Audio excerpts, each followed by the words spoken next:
மற்றொரு அண்மை செய்தி. தமிழகத்தில் டிரான்ஸ்பார்மர்கள் கொள்முதலில் முறைகேடு என வழக்கு தொடரப்பட்ட நிலையில் ஆரம்பகட்ட விசாரணை குறித்த ஆவணங்களை தாக்கல் செய்ய வேண்டும் என்று தமிழக அரசு மற்றும் லஞ்ச ஒழிப்புத்துறைக்கு சென்னை உயர்நீதிமன்றம் தற்பொழுது உத்தரவு பிறப்பித்திருக்கிறது. தொடர்பான அண்மை செய்தியை நாம் பார்த்துக் கொண்டிருக்கிறோம். தமிழகத்தில் டிரான்ஸ்பார்மர் கொள்முதல் செய்யப்பட்டதில் முறைகேடு என தொடரப்பட்ட வழக்கில் தற்பொழுது லஞ்ச ஒழிப்புத்துறை மற்றும் தமிழக அரசு பதில் மனு தாக்கல் செய்ய வேண்டும் என்று சென்னை உயர்நீதிமன்றம் உத்தரவு பிறப்பித்திருக்கிறது. இது குறித்த கூடுதல் விவரங்களை செய்தியாளர் கிருஷ்ணமூர்த்தி வழங்க நாம் கேட்கலாம். வணக்கம் கிருஷ்ணமூர்த்தி, இந்த வழக்கு தொடர்பான கூடுதல் விவரங்கள் சொல்லுங்க. வணக்கம்.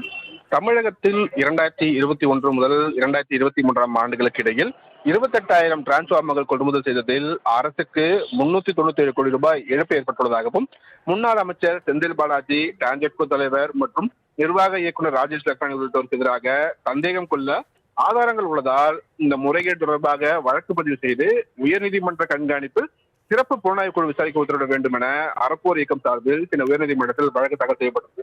இதே கோரிக்கையுடன் மேலும் அதிமுக நிர்வாகி சரவணன் என்பவரும் இந்த வழக்கு ஒன்றை தாக்கல் செய்திருந்தார்.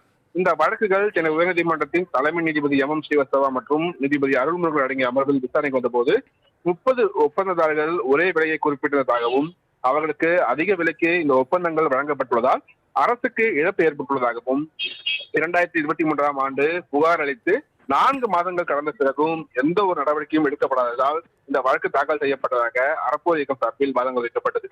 அரசு தரப்பில் ஆஜரான வழக்கறிஞர் இந்த விவகாரம் தொடர்பாக ஊழல் தடுப்பு சட்டத்தின் கீழ் அரசின் ஒப்புதலை பெற்று லஞ்ச ஒழிப்புத்துறை ஆரம்ப கட்ட விசாரணை நடத்தி வருவதாக விளக்கம் அளித்திருக்கிறார்.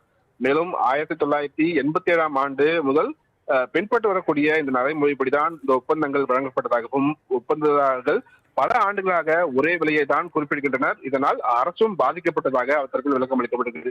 இந்த ஒப்பந்தங்களை வழங்காவிட்டால் தமிழகம் முழுவதும் 40 ஆண்டுகளுக்கு முன்பிருந்து பயன்பாட்டில் இருக்கக்கூடிய இந்த டிரான்ஸ்பார்மர்களை மாற்ற முடியாது எனவும் அரசு தரப்பில் தெரிவிக்கப்பட்டிருக்கிறது. அப்போது குறுக்கிட்ட தலைமை நீதிபதி அமர்வு இது போன்ற முறைகேடு குறித்த வழக்குகளில் ஆரம்ப கட்ட விசாரணை தேவையில்லை என உச்சநீதிமன்றம் தெரிவித்துள்ளது என்றும் உச்சநீதிமன்ற உத்தரவின்படி செயல்பட்டிருந்தால் இந்த வழக்குகள் வந்திருக்காது, எல்லா வழக்குகளிலும் ஆரம்பகட்ட விசாரணை நடத்தினால் முடிவு எட்ட முடியாது என்றும் தலைமை நீதிபதி அமர்வு தெரிவித்திருக்கிறது.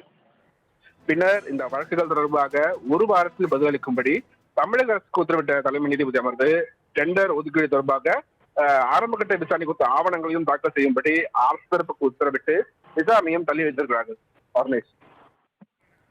கூடுதல் விவரங்களுக்கு நன்றி கிருஷ்ணமூர்த்தி.